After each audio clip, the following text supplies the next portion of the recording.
Good morning, or depending on when you're watching this, good afternoon, good evening, or good night. My name's Ross, and as always, told out of Voice of Radio. So today we need to talk about Unown VSTAR. And we've known Unown VSTAR was going to be coming. I suppose you could say it was not unknown. I'm a dad now, I'm proud of these jokes. My point is, we were told this. When Silver Tempest was revealed, we were literally told we were going to be getting Unown VSTAR. And we basically said two things. Firstly, hang on a second, that's a bit weird. Unown doesn't get these chase cards, what's going on? And secondly, they had better use the Unown that spell V-Star in the artwork of the card. Well, the good news is they have used those Unown to spell out V-Star on the card, which makes me very happy indeed. And the other good news is, I really like this card. Like, I really like this card. There is a lot of super interesting stuff going on here that I genuinely adore. So let's start off with Unown V. And generally speaking, right, usually what we do is we start off with the V, have a really quick chat, because generally evolving Pokemon V aren't good, and then we move on to the V-Star super quickly. That's generally the way we play it. That is not going to be the way we play it today, because Unown V is crazy! But I mean that in like a genuinely awesome way. Now, it's not for the 180 HP, which is very much on the low end. And it is not for the single energy 30 damage plus confusion. Incidentally, that's fine as an emergency attack. Nobody really cares. However, the second attack, I adore this. Free colorless energy, victory symbol. If you have exactly one prize remaining when you use this attack, you win the game. Simple as that. If you have one prize remaining, you win the game. And you might be thinking, oh, come on, Wassy, one prize left? Nah, ladies and gentlemen. We've seen, I'll give you a great example, Mewtwo v Union. We have seen Mewtwo v Union on stream at various events, actually on stream yesterday.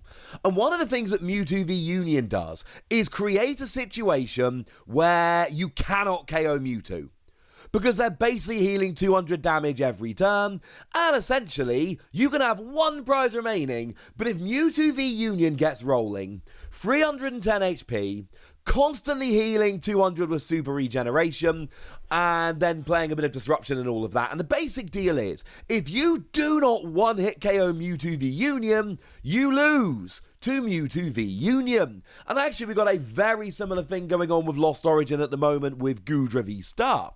Now, we don't know how good it's actually going to be. It's not legal for tournament play yet. Didn't win the tournament in Japan, but it's still potentially a great card.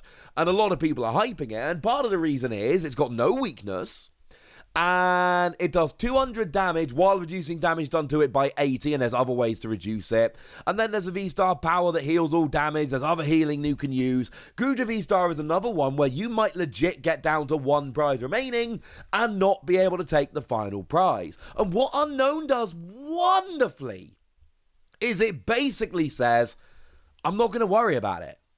I'm just going to win the game. Now, we did see a similar, it wasn't the same, it wasn't quite the same, but we did see a similar kind of thing coming on a little while ago with Blacephalon. Because Blacephalon had an attack, Blacephalon GX that is, one fire energy, burst GX, discard one of your prize cards. If it's an energy card, attach it to one of your Pokemon. But if you only have one prize card remaining, would win the game. And that was a really good thing that we could actually do and try and work here. And it did, ladies and gentlemen. It genuinely did actually work. Kartana GX had a similar thing. GX attack, one metal energy, take a prize card. And this would be great if you just could not take that last prize for whatever reason. Well, here was where we are again. And there are two things that make Unown particularly exciting to me. Number one, it's all colorless energy, so it can fit into any deck at all. Number two, Fortin's a thing. And make no mistake about it, this is absolute Fortin bait.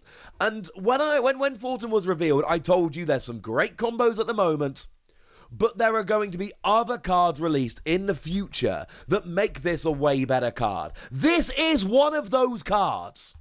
Because you discard Unown. It's a basic Pokemon, remember? You discard it at any point during the game.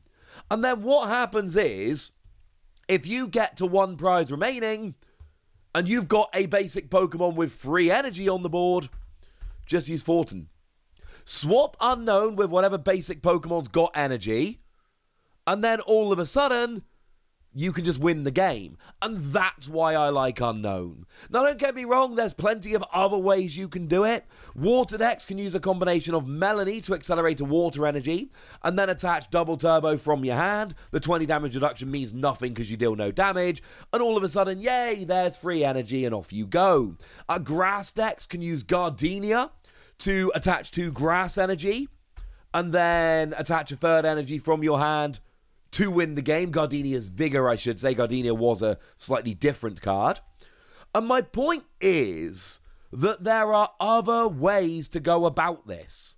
Now, I think Fortin is probably, the best and the easiest to use, but that's not the only option. Any deck with energy acceleration can play this, accelerate energy, and roll. I mean, goodness, I showed you Lugia earlier. I showed you how Lugia can cheat Archeops into play. The V-Star power lets you play 2 Pokemon that are colourless, regardless of their stage, straight to the bench with the V-Star power. And I showed you that maybe the best option here was Archeops, that let you search your deck for 2 special energy and attach them to your Pokemon. Well, here, what you basically do, if you've got an Archeops in play, and you only really need 1, then what you do is you play Unown, use Archeops to search for a double turbo energy and another special energy. And they do both have to be attached to the same one, but that's fine. You attach them to Unown, and all of a sudden, oh yeah. Then you literally win the game. I love this. I love this because colorless energy basic Pokemon means there are so many, and I've given you a bunch of examples here. There are more. I've just given you a bunch of examples. There are so many different ways you can get this into play, and there are so many specific matchups like Mewtwo and Goodra where you'll really need it. But then there's so many other matchups where you just don't have an attacker that can deal enough damage. So you go for this. And it is free energy, which I know isn't nothing, but still, I adore Unown V. It is ridiculous. Then we've got Unown VSTAR. Now again, the 250 HP sucks, and that's not good. And the main attack here is fine. 1 psychic energy, flip 3 coins, 70 damage for each heads. I think it's fair to say that is not a good attack as the only damaging attack on a Pokemon V-Star. I don't think that's an unfair statement. Flip 3 coins, 70 for each head, ain't that good. But free colorless energy, the V-Star power, until this Pokemon leaves play, it gains an ability with the effect all of your opponent's Pokemon's weakness is psychic. Yes. Love it. Kind of. You see, here's the problem. You're playing this in a psychic deck, and if all of your opponent's Pokemon's weakness is psychic, then you basically need to hit half damage. Like, Giratina doesn't have a weakness. But if you give it a psychic weakness, then you only need to hit 140 damage rather than 280, which is a vastly different proposition. And in that regard, that sounds amazing. It sounds kind of broken. Now put yourself in the shoes of the Giratina V-Star player. What is the number 1 priority of every Giratina V-Star player at the time you use this V-Star power? Yeah, they are gonna go after it, ladies and gentlemen. They are going to KO it. And here's the problem. This isn't an ability that gives you a different ability. This is an attack that gives you an ability. To put it another way, it is an attack that makes all of your opponent's Pokemon's weakness psychic, and then sits in the active with 250 HP, hoping that it doesn't get KO'd so you can retreat it next turn. And the problem is, if it does get KO'd, then the Pokemon has left play, and it doesn't have the ability anymore, and that's a huge problem. So I look at something like Giratina, it's hard to KO, blah, blah, blah. Yeah, Giratina one-hit KOs this pretty easily, honestly. Like, it's not the most difficult thing in the world. Take something like Goodra that I mentioned a moment ago.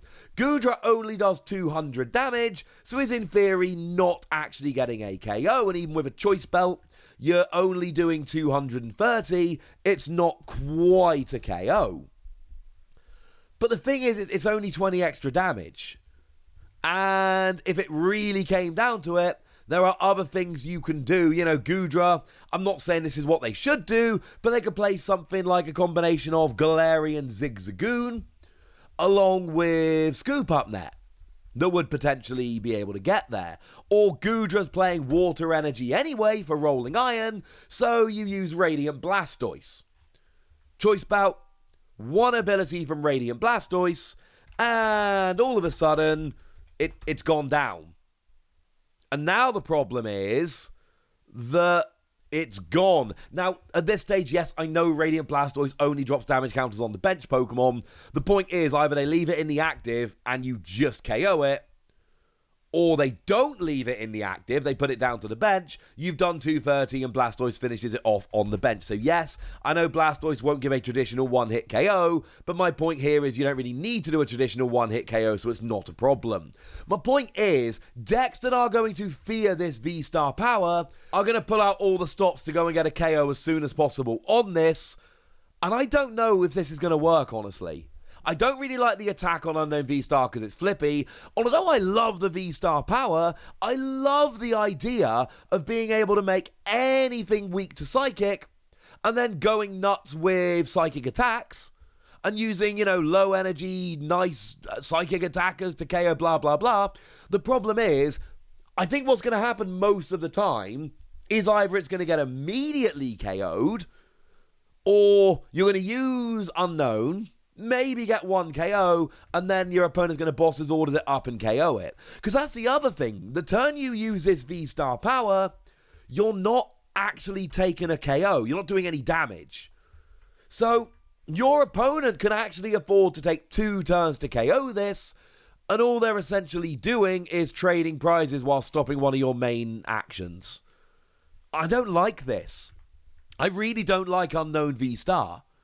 Because I think it's got 250 HP, uses the attack, stays in the active, and probably gets KO'd. So you use your attack to make weakness Psychic, give up 2 prizes, and then the weaknesses revert. And that's it. I don't like it.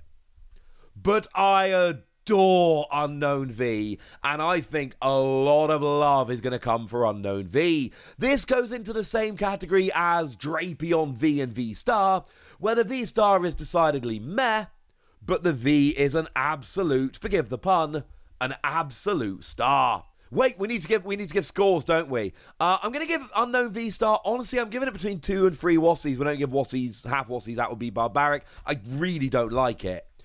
But I'm giving Unown V 5 Wassies. I think Unown V is ridiculous, and I think Unown V is going to lead to some absolutely amazing comeback wins, and I am loving it. But now, ladies and gentlemen, I want to know what you think. Well, maybe not comeback wins, but, wins that were looking improbable. But now, ladies and gentlemen, I want to know what you think, so let me know in the comment section. Go nuts! Be nice! And then make sure you like this video, subscribe to this channel, follow me on Twitter at @TheWassy. That's where we talk Pokemon card games, all kinds of fun things. And please do consider checking out patreon.com/PTCG where you can support the channel, get some weekly bonus pods to answer all of your questions, join a Discord to chat with us, and get shoutouts like the lovely AB3, who is one of our supporters and is a very lovely person.